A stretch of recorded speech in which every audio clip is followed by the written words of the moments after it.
Scenario: vessel approaching harbor, requesting entry clearance from VTS. Ship MV Pujas. VTS station. This is MV Pujas. Call sign Delta Echo November 4598 MMSI 633421900. Over. Dawes Vites Station. MB Pujas. This is Dawes Vites Station. Good evening. Go ahead. Over.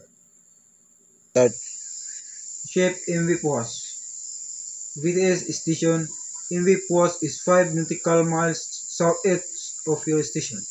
Inbound to port, requesting permission to enter the harbor. ETA at Fairway Buoy. 1830 UTC. Over. Dawes Vites Station. MB Pujas. You are cleared to enter the harbor. Proceed to Anchorage Area Charlie.